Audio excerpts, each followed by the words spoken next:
Welcome to the Future of Teamwork podcast. My name's Dane Groeneveld, CEO of Huddle 3 Group, and today I have Kurt Schmidt joining me. Kurt's the president and partner at Foundry. He is an author of The Little Book of Networking and podcast host of Schmidt's List. So we've been having some good conversation about a number of things that we share in common here today. Welcome, Kurt. Thank you. Thank you for the opportunity, Dan. I'm really excited to be here.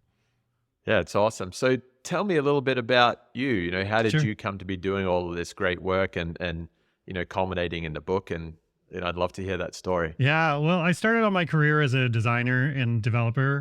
When I was younger, I was a professional BMX rider in my teens. Wow. And I started a bike company when I was around 21 with some friends, and I quickly learned that I was very interested in the design and marketing side of things. And from there, I went to school for design and got my first job developing CD-ROMs, custom CD-ROMs for companies. Mm-hmm. So I can give you a little date range for me. And then this crazy thing called the web started showing up more and more. And so I joined a small agency and helped them build out their interactive team. And then after about 5 years, left that one and went to join another small agency, which ended up growing really quickly. So we went from about 50 to 550 in about six years. And then after that, I decided to take all my learnings and do our own agency. So me and a couple of partners started Foundry about 6 years ago. And so we do custom software development and design. So a lot of UX, UI, front end, but also a lot of everything from APIs to artificial intelligence. So yeah, it's a lot of fun. And that's how I got into it. And then, during that journey, you get opportunities like, hey, do you want to speak at this event? Sure. And that seemed like fun. And I started doing that. And then I thought these great conversations I was having with folks, well, I bet other people might be interested in these folks too. So I started a podcast about 5 years ago. And then I took all the learnings from the podcast and then turned that into the book. So everything's just kind of built on top of each other. It's a good evolution. And the book, networking relationships are forming so much a part of innovation and a part of the way that teams kind of get together and evolve now. Yes. What was the real driver catalyst for you, building out that content? Yeah, well, to your point, there was kind of two angles. So one was I started writing it right at the beginning of the pandemic. I saw a lot of layoffs happening, and I thought, boy, I'd really love to help people out. So I went to LinkedIn and I put a link to my calendar and said, anybody who needs help with a resume, or wants a quick, just to talk to somebody, no charge, no, I'm not selling anything. But if you need some help and you lost your job, I'd love to help out. And I had a great response to that. It was great. And I coached a number of people, but what I found, Dane, repeatedly is that, people's network was their real problem, is that they hadn't focused on doing that. And people didn't understand what networking actually is. And that it's not something that is, you go to an event and put on a name tag that says, who you are and walk around awkwardly trying to interrupt other conversations going on. That's not what networking is. I mean, it can be that, but that's not what it is. And the other problem I saw is that people internally in teams also had issues networking with inside their organizations and building sort of inroads into other parts of the business that maybe affected their business. I saw that as a problem I repeatedly saw in more siloed organizations, where people didn't understand that the owners of the business, or the board or the stakeholders, they want everybody rowing the same way. But the way you're incentivized and the way the teams are tracked sometimes kind of fight against each other. So building that network is really important. No, that's neat. I know Dan Pink talks a little bit about motivation and actually the detriment of task-based incentives for teamwork, which is really tied into that. Yeah, and again, like you should all be rowing the same direction because you're all working towards a similar goal. But it can be very common for different business leaders in different areas to slowly incentivize teams into conflict with each other, not Yeah. knowingly, but it just will happen over time. Because they drive by the hood of the car usually, right? They're not Yeah. looking down down the road. So how can I make this quarter? How can I make this week? How can I finish this sprint off strong? But if you have a good understanding of what the people around you that support the work that you're doing and what their goals are and what their interests are, that can really not only help you climb the corporate ladder, as it were, but it can also help you build a better knowledge base of what is actually happening in that company. So you can have a better understanding of the impact of your work, which is something we all want our work to have, is impact, right? Yeah. Yeah, absolutely. It's funny. I had a coach on and thought leader on from Greece this morning on the podcast, Aga Baya, and I asked her of her sort of hopes for the future of teamwork, future of work, and she said she wanted it to be fun, meaningful, and belonging. Yes. And she wanted to create that in teams. And I think to get to there, which is a great place for everyone to have in their place of work, networking, understanding Yes. people's perspectives and their roles is really critical. So you're absolutely right that networking it's an internal and an external function. It is. And what always has made a great team. So one of the things we look for when we hire people at Foundry, for example, is we love people with side gigs or side hustles or things like that. So we have a lot of people that are in bands or maybe act in the weekends or do improv or a number of different things, because what they bring from the outside into that team is so powerful and so important, because we're only as strong as the one link in the chain, right? So to your point about building a strong team, I think there is that internal aspect of doing that, but encouraging people to go out to bring stuff back to teams, right? So one thing we used to do, for example, at a previous organization of mine, is that people would always want to go to conferences or things like that, right? That's great. We'll pay for you to go to the conference, but what you have to do is you have to come back and present to the teams what you learned. You have to do a presentation. You have to show off, and it's not homework. It's celebrating the investment, right? Yes. And so you come back with these. Come back and you're supercharged, and you've got these great ideas. That is tightening and enhancing the team. So I know a lot of books always focus on. And I've read tons of books on teamwork and building teams, and they focus a lot on how to make them work internally. But I also strongly encourage leaders out there to think about how can I incentivize them to bring in outside learnings into the organization. Yeah, I think that's huge. I was talking to a friend, Leo Batari, and he does a lot of work on the power of peers. Oh yeah, and started with peer advisory groups in places like Vistage, but now he's looking at peers inside the organization. Yep. And he talked about a number of concepts, but one of them was this cycle where you move from sort of learning into sharing and then applying and achieving and celebrating. And it was development as a team sport. Yeah.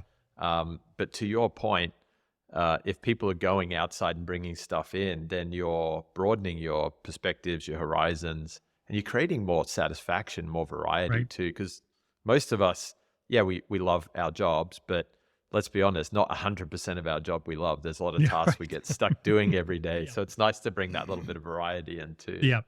Well, yeah, and part of what I talk about in the book is with networking is being intentional, is doing it with intention, because we're all trying to get to a different place. And the way I talk about networking is about how can I lift up other people that will then, sort of that JFK quote of like a rising tide lifts all boats, right? Yeah. So if I can get that team and the people and my peers around me up to a higher standard, they're just going to take me with them, right? So it's not about what you can get out of it. It's what can you provide? What value can you bring? And that's something in team building that I think is very important, is that if you're focused on creating value in the team instead of focusing on how can I stand out in the team, right? Because that's something people always tell you to do, right? Like, oh, you want to stand out, you want to be the big star and all those Yeah. things, right? But I've found that the most reliable and the most successful people are usually the people kind of behind the scenes that are helping other people get the accolades, right? And those are the Yeah. people that have a longer and happier career. Absolutely. And I want to dig a little bit deeper into your Yeah. framework for that in the book. Yeah. Because this concept of it's not about me, it's about the team. Yes. Traditionally doesn't sit well with networking, because normally you'll see the boss that's out networking with investors and right at the golf customers club and everything else, and the rest of us are all back here grinding away in the office. But, right. but it's trying to make a little bit more of a democratic, accessible environment for networking. Right. Because what the problem that I found, and I was guilty of this as a younger corporate employee. I mean, one of my first jobs was at a monster at one of the largest health insurance companies in the world. So Yeah. I learned in there that standing out was not a good thing. You wanted to be under the radar, Yeah. because you stood up, it's like grass cutting, it's like, you're the first. Conform or get out. Yeah, right. Exactly. So I learned and then I realized that that's why agency world was a little bit better for me, because, I enjoyed trying to make noise and find opportunities, not just for myself, but for the people around me. So, the idea that being intentional and in bringing value to other people is really about understanding, also what are you looking for, right? Because you might not be bringing the value you think you're bringing, right? Because sometimes people, what's the term is that if their only tool is a hammer, everything looks like a nail, right? Yeah. So if you're an analytics person, right? If you're an analyst, you might think that the only value you can bring to a team is analysis, right? But I'm sure you have other skill sets and you have other passions and other things that interest you, and maybe other people's jobs that are interest to you. Asking them to help mentor you, to help be a part of helping lift you up. That's a value to those people too. It creates validation for the work that they've put into their roles. It helps them. I remember years ago working on a cross-functional team and going to the marketing people and being like, I don't understand anything about marketing. Can you help me understand this? And they were so pleased, like, oh my gosh, look at this project manager showing up and wanting to learn from us, and they were so excited about it. And they taught me a ton of things. And then on top of that, it built a great relationship with them. When I ran into problems, even years later, where I needed help, let's say in a different role, and I was like, oh man, we need somebody to help write this thing. Well, I know one of the copywriters in marketing. Let me ask him if he's got some time, and it worked out great. So anyways, back to my point about that networking, it's not about that immediate gratification, right? It's about building that network long-term over time. Yeah. And I think building for the future, that creates a resilience and an agility in teams, which is huge. A lot of companies, a lot of teams suffered when COVID hit, because we got torn away from the way we used to work with each other and the way we had relationships. And I actually think there's been a lot of rebuilding going on.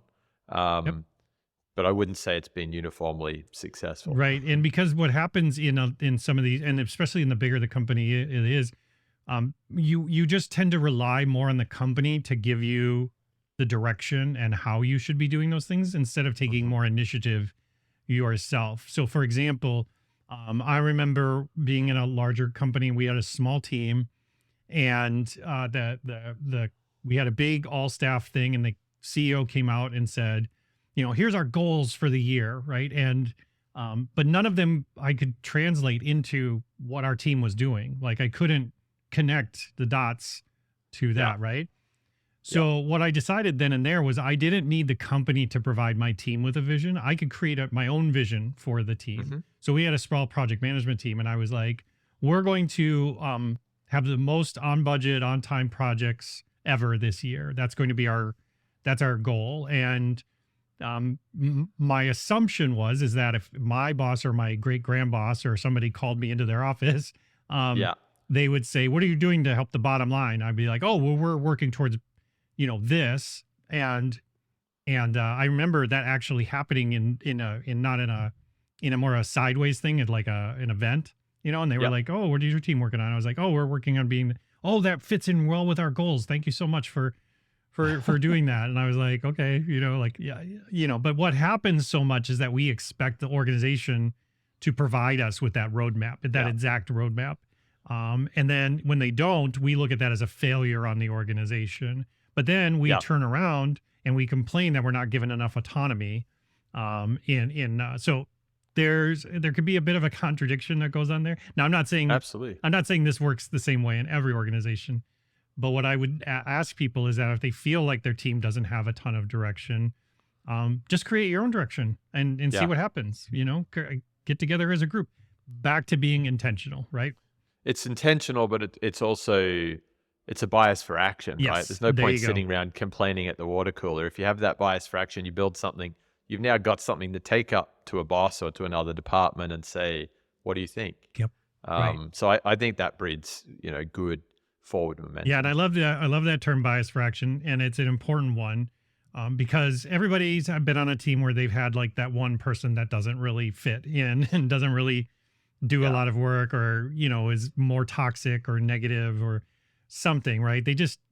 They're dragging things down. But what I found is the more intentional you get with what your goals and your values things are, is that will help either manage that person up or manage them out. Yeah. Much more quickly than just kind of ignoring them and then slacking nasty message about them like after the meeting to other coworkers.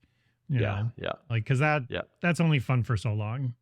Oh, that's draining. It's totally draining. It is. It's a lot of emotional labor, Yeah. and especially to your point, because we're so virtual, there's a much bigger load on our brains trying to interpret people's intentions through a two-dimensional sort of world. So Yeah, I was talking. Your example about talking to the copywriter in marketing was a good one.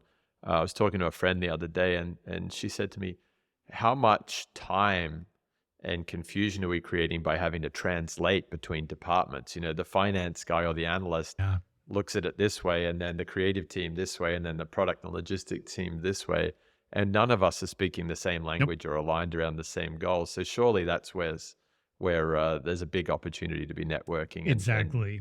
creating that common language. Exactly, because again, as someone who wants to be successful in their career versus their job, right? So Yeah. there's a big mindset where there's so many people that have given up their careers for a job because they're so focused on the job and the title that they have, is that they are ignoring their career, their larger term things. So that's why I talk about networking.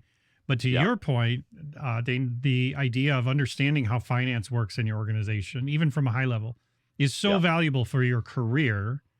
You might not think, how does this help my job today? Because it might not. It might not. But that's not the point. That's not why we're going and building a relationship with those folks. We're building a relationship with those folks so we have a broader, more global, holistic, whatever word you want to use, understanding of how this business works. How can I bring value to it?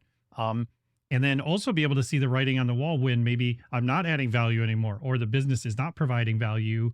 That's some signs on maybe I should hit the bricks before they hit them for me. Yeah, absolutely. Which is where the external networking is important. 100%. Yeah. And again, it's more of a lifestyle. And that's what I talk about in the book, is that, networking is super fun and easy when you have a system and you look at it more as a lifestyle, and instead of a task to be done, it's a mindset way more than it is a sort of chore. And when you approach it that way and you start to systematize it, it becomes a lot of fun and really interesting. So like I said, the book's a quick read. It's 100 pages. I wanted it to be something that people would actually read. And apply. And apply. So I took a lot of the fluff out to make it more of a handbook for Yeah. networking. And it's great because I have other peers. There's another great networking book called The 20-Minute Networking Meeting. And that Uh-huh. writer and her, she gave me a lot of kudos on her book. And it was funny because like her book was one of the books that helped inspire me to write this book, right? Because It's nice when it pays back. yeah, It's really. reinforcing. Yeah, Yeah. exactly. And I was very clear, like my book is not meant to replace books like that. It's meant to augment those types Yeah. of books. So the 20-minute networking meeting or How to Win Friends and Influence People, written in the 50s or whatever, like it's still relevant today, even more so in some cases.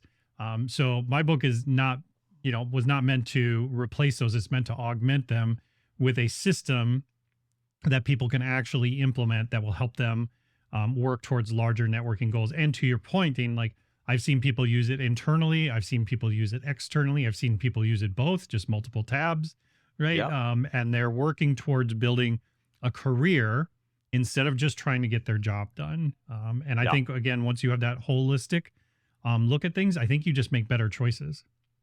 Yeah. You're more informed for sure. Yeah. So tell me a little bit more about that system because I'm a networking addict. It Yeah. doesn't mean I do it well. Sure. Um, Well, my it's real wife's simple. like, I can't go anywhere with you, Dane, without you trying to see who's in town and who you can connect Yeah. with when we're Yeah, I'm kind of like there. that too. Yeah. For me, it's all started out with a simple spreadsheet where I had a number of tabs. One was for to segment people into different groups, right? So if it was consultants, maybe like an independent consultant, right? So you run into an EOS consultant, a marketing consultant, a fractional person, an agile consultant. Like they would all go into this group, and then Yeah. maybe there was recruiters. They would go into another sort of bucket, and then business owners and peers and other just lateral professionals. So Yeah. that's kind of where it started. And what I would do is when I would connect with someone, I put their name in there and what they were looking for. So there is, this is Jen. Jen is looking for more consulting opportunities around product development, and this is what a good client looks like for her, and yada yada yada. And then I would, over in the corner, I would update the date was when I last talked to her, and then the spreadsheet is really simple. When it gets to 60 days and it hasn't been updated, it turns yellow, and then when it gets Got it. past 90 days, it turns red. And so every day when I get up, I can quickly go, fly open my spreadsheet. Well, I've got it more, I've made it a little bit more crazy with Zapier webhooks and some other things right now. But the basic sheet was a way for me to stay in touch and keep in touch with these people. And so somebody might say, well, what are you asking about? Well, I know what they're looking for. I reach out to them and I say, hey, how's that going with looking for more is that still your goals? And by the way, here's mine. This is what I'm looking for. And I'm still looking for that, right? So I would always kind of have that script to say like, hey, I'm Kurt. I'm president at Foundry. We do custom software design and development. We're always looking to meet new partners and clients that could maybe benefit from our work. I'm also do a podcast. I'm always looking for guests. So if you know of somebody that you think would be great for a leadership focused podcast, maybe somebody you worked with or an old boss, I'd love an introduction. And then I'm also looking for speaking events based on my book that I recently released. And then I would just run through that very quickly. And what are you looking for? And then I would record it, put it in the spreadsheet. And then every day, just like a system, I go through and I'm like, oh, there's Bill. I haven't reached out to Bill in a while. And then I would look, and maybe after some time, I'd be like, oh, I did see on LinkedIn that Bill just took a new job in Chile or something, right? So I might move him to what I call, the annual sort of check-in. So maybe every 6 months versus every 90 days. And then I have a dead file, which is like, oh, I've tried to reach out to this person a couple of times. They're connected. They're not interested right now. I'm sure they'll resurface. I've had people resurface like 3 years later and be like, oh my gosh, it's been so long. And I'm like, right. Yes, it has been long. Yes. Oh, I remember you. And I pull them out of the old dead file into the active one, So again, it's a really simple tool, and it's different from a CRM, right? Because this is your personal CRM. This is not about getting opportunities for sales or businesses or things like that. It is really literally like my own little personal Craigslist of people that are looking for opportunities, and can I match them together, Yeah. And that's what I do. So there's business owners tab over here. Hey, Bill mentioned he's looking for product leadership. There's Jen, product leadership. Let me connect these two. And That's neat. And it's worked out really well for years for me. And I eventually want to turn it into like its own little SaaS thing, but I'm way too busy for to do that. So no, that's a cool project. That's a really cool project. And when you think about the creation of knowledge, connections, value for different people, what is it that you personally take away most from that whole program and experience? Oh man, there's so much. I mean, one of the things that really, when you asked that, popped out to me was the possibilities and opportunities. So because I've been, connected with a lot of these people for a very long time, seeing their growth over time and how their needs have changed in their growth, it really shows me, it opens up my thoughts to different opportunities that might be in the world that I've never been presented with. Right. Yeah. So seeing Jen grow from a VP of product at a very large insurance company to running her own consulting agency 5 years later with multi-million-dollar clients and all these things, seeing that, just that transition and that opportunity change over time is inspiring to me personally, right? But also at the same time, it is a value to me because as you do this over time, people understand you are a connector. You know all the people who that are connectors, right? It's pretty obvious, right? Yeah. So the other thing that is a value is that you just get recognized as a connector person. So what happens to me on a daily, if not multiple times during the week, is I will just get a cold intro to somebody. Somebody will say, hey, Kurt's a connector type person. This is my really good friend, Amy. She was at this large company for 20 years and she just got laid off. And I thought for sure she should reach out and talk to you. And I'm like, great, usually I'm all for the double blind sort of intro thing, like, hey, do you want to be intro to this person? But but more times than not, because I have the more reputation of, at least in my network, as a connector, I just get these opportunities dropped in my lap, and I enjoy that. So so that's a great question. Thank you for that.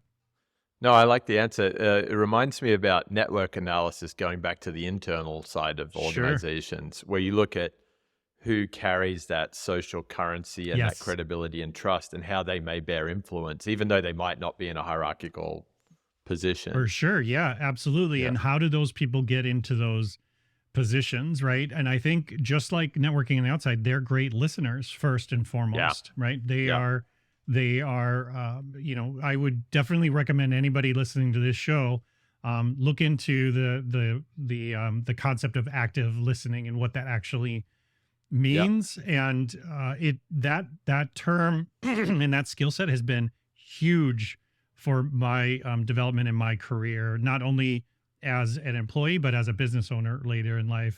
Active listening and the skill for it has been like priceless. Yeah. No, I would agree with that. What about, other than listening, what are the other drivers? I'm hearing that there's a theme in your work of, and you said it's not a CRM, we're not trying to sell something. No. There's a theme of just being there for the moment. Yes. And not having an agenda. There seems to be some power behind that. Yeah, for sure. Because again, the idea is that what you're offering someone is access to your network, right? And that's a value. Don't forget, I mean, even if you only have 6 people in your network that you can think of, it's still a value, right? Like it doesn't matter. Everybody starts somewhere. And so the idea of, again, same as an internal organization, take stock of the people cross-functionally, cross-disciplines in your organization. What kind of relationship do you have with them? How much do you understand about their job and what makes them successful? And if the answer is not a lot, then you should probably talk to more of those people and learn more of those things. Again, back to my point, it might not help you in getting your job done today. That's not the point. The idea is to build that career. And if you are someone who does want to work at a place for 20, 30 years, I know a number of people who've worked at Target for 25 years, 30 years, because Target headquartered here in Minneapolis, and Best Buy and 3M and General Mills. Like, these are people that worked there a long time. The reason why they worked there a long time is not just because they were good at their job.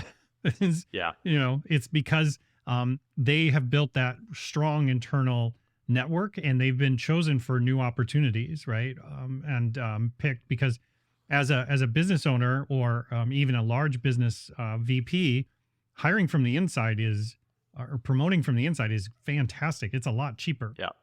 Yeah, a lot cheaper, and you've got someone who's already got the network internally. Exactly. And if you're not on my radar, well, then you probably shouldn't be on my radar. Is how I might interpret that, right?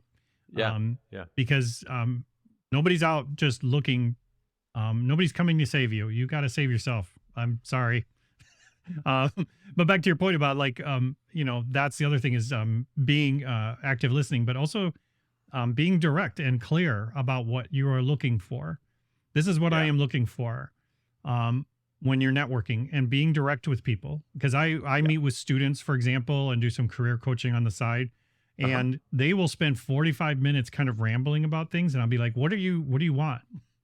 What are you looking for? And they're like, I'm looking for a job. I'm like, okay, let's just start with that next time.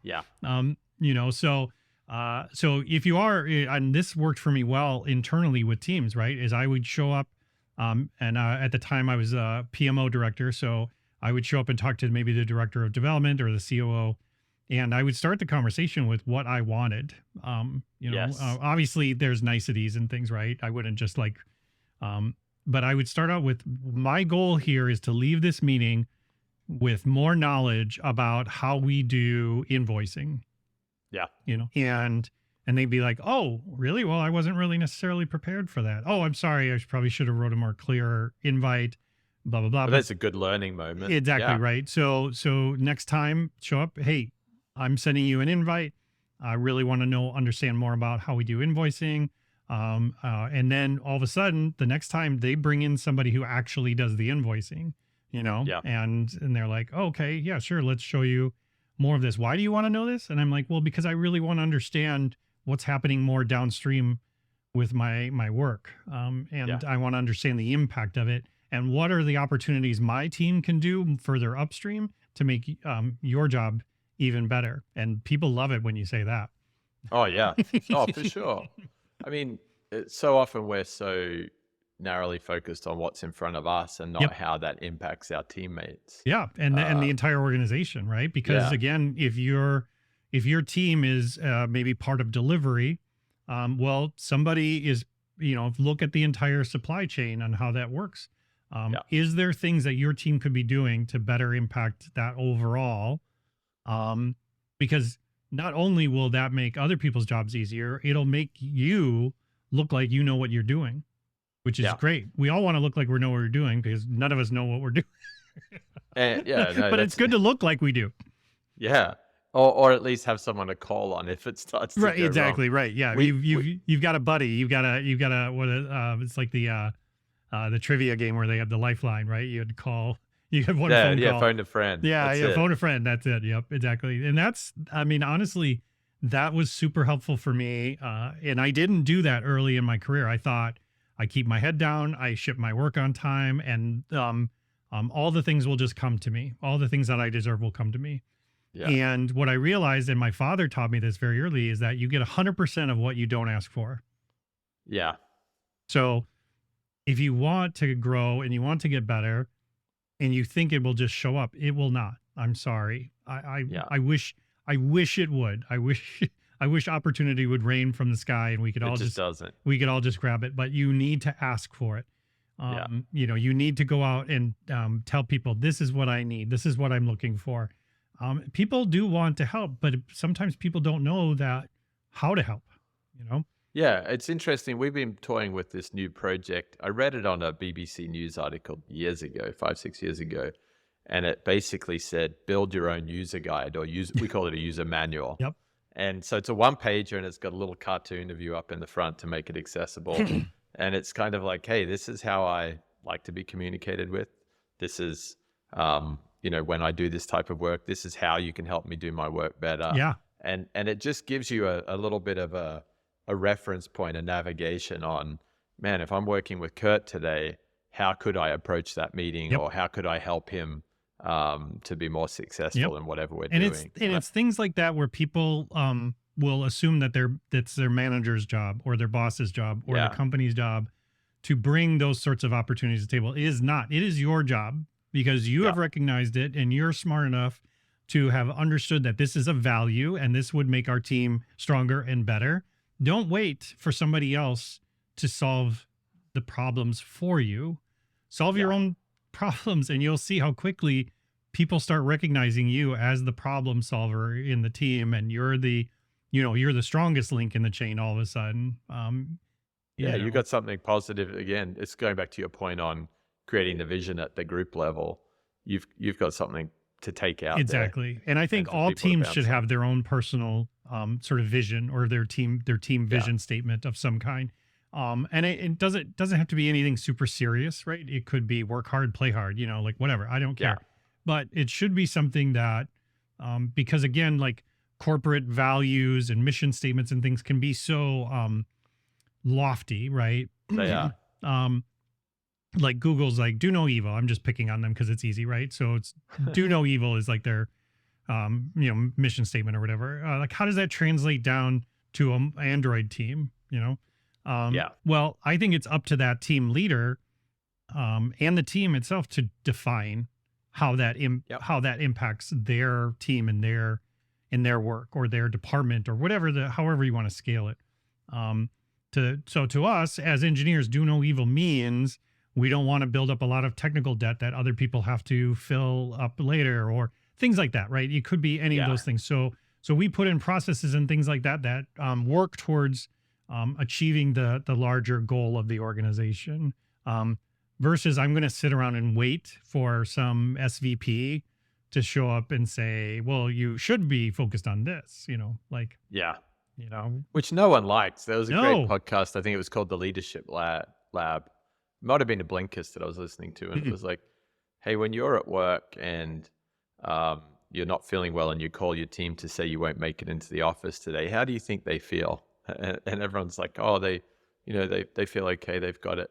But the reality is they feel kind of inspired, freed. Yes. Because no one really wants the boss to come and tell them what to do every day. That's a parent-child relationship. It 100% is. And again, it's those folks are no different than you or I, but we have socially been trained that they are different. And so we treat them different. We don't tell them the truth, or we're less, we withhold certain information, right? Yeah. And I understand that that's impossible to necessarily break through, except for the fact that when you realize that you are in control of your career, you have all the power to make your team better yourself. You have the power to contribute and make things better. If you're complicit, don't complain later that you didn't like the way certain things were done, right? Because I've been on so many teams where the boss comes in and says, all right, from now on, we're going to do everything on orange paper, right? Or whatever it is. And you have somebody leans over to you and is like, man, orange paper is so dumb. And I'm like, I guess. I don't know. I mean, I've never used orange paper, so I don't know. And they're like, yeah, it's really dumb. And then later on, you see that orange paper isn't necessarily working, and the boss kind of has to backpedal and all this stuff, and you've wasted a ton of time.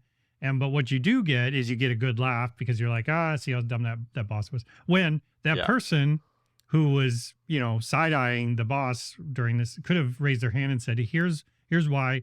Let me put together a quick presentation on why I think staying with blue paper is going to be more successful for us, because you don't do the work we do every day.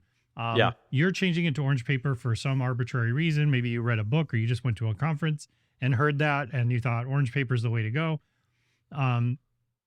Take some action into it, and accountability for it. Because if you want to be, and I've always heard this from bad bosses, is like, well, if you treat people like adults, they'll act like adults. And I'm like, you know, but adults also, it's two-way street. They should be treating you with respect as well. So if you see me walking off of a cliff, I hope you're grabbing my collar before I walk off of it, versus, well, they're the boss and, it's right. It's the whole emperor has new clothes.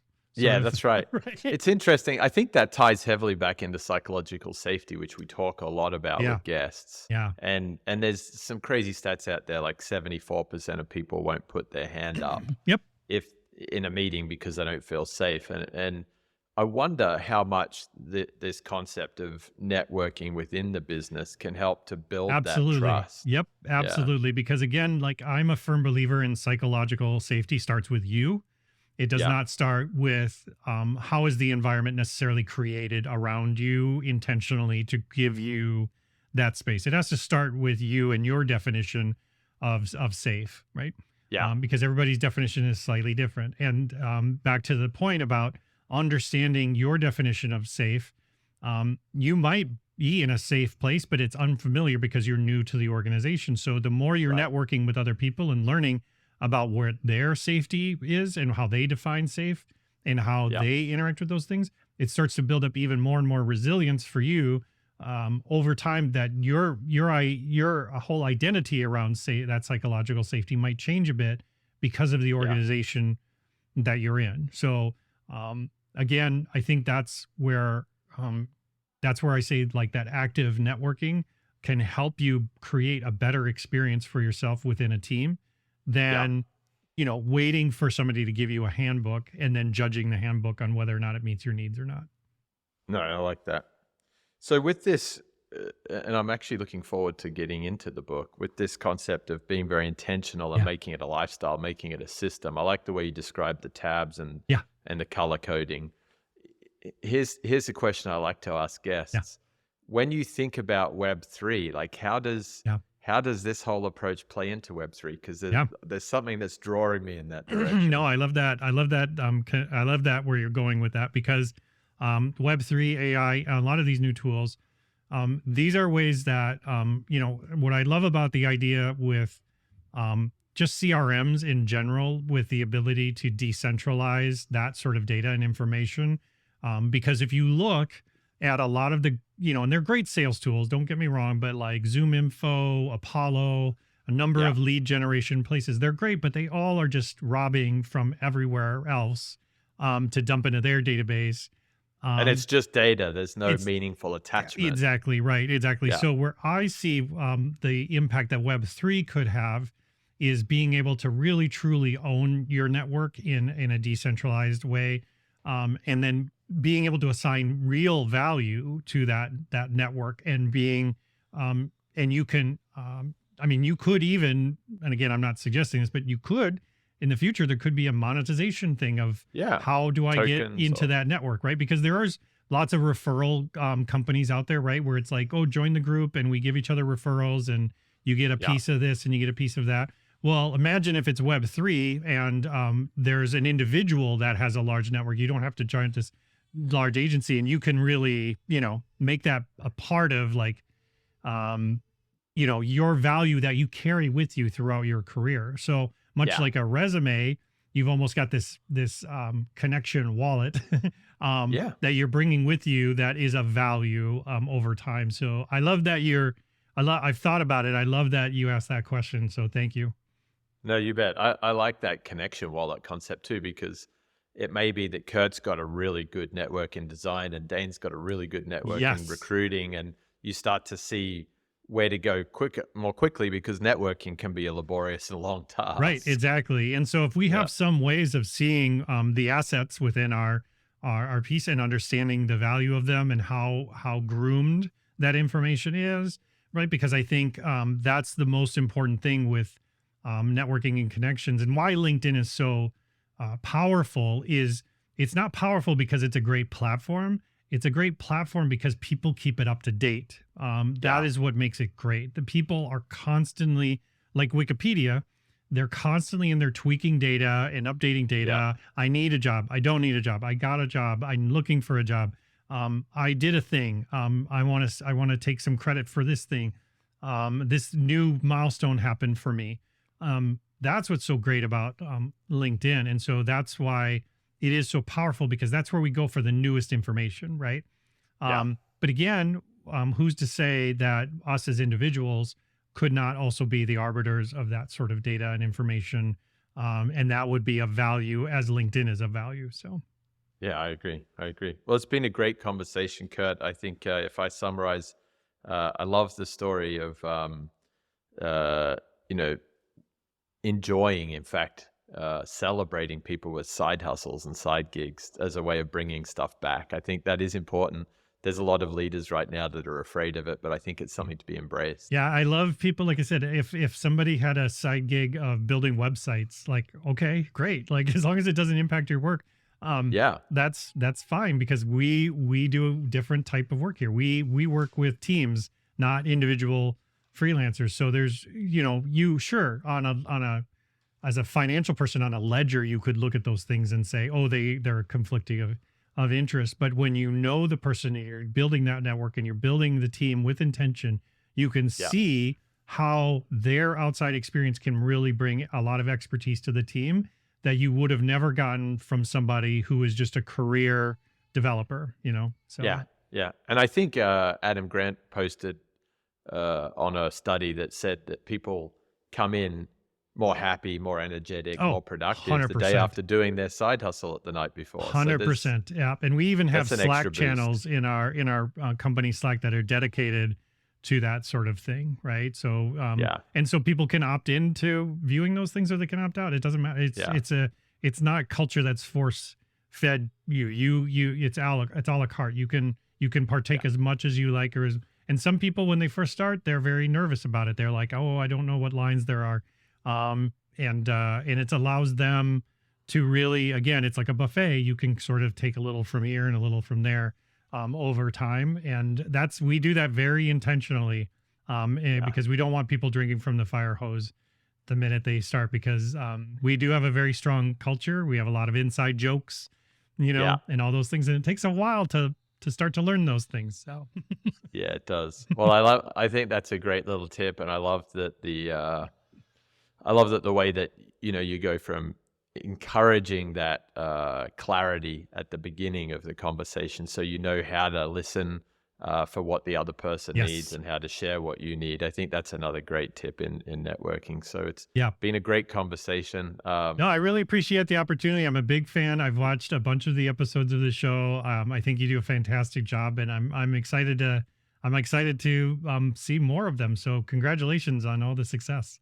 No, thanks, Kurt. And if people want to connect with you, be part of your network, or learn more about the book or Foundry, how do they best find you? Yeah, the best way is I'm probably the most active on LinkedIn. Like I mentioned, I do write a lot of articles and post and share a lot there. So you can find me, Kurt, Kurt, Schmidt, and just spelled just like the beer. You can find me on LinkedIn, and I love to connect with folks and learn about what you're looking for. Yeah. Oh, that's neat. And I've got to try Schmidt's beer, because I haven't tried that before. Oh, it's terrible. Don't do it. It's terrible. No, it's terrible. I've spent a lot lot of life drinking Actually, I don't even think they make it anymore. Oh, no. Well, are you into ice fishing? No. Yeah, well, then, it's kind of an ice fishing beer. Okay, I'll keep that in mind if I ever ice fish. Which means it's super cheap, and you can leave it on the ice if you don't like it. So. Oh, that's funny. Oh, well, that's been great. Thanks again, Kurt. Yeah, I appreciate it.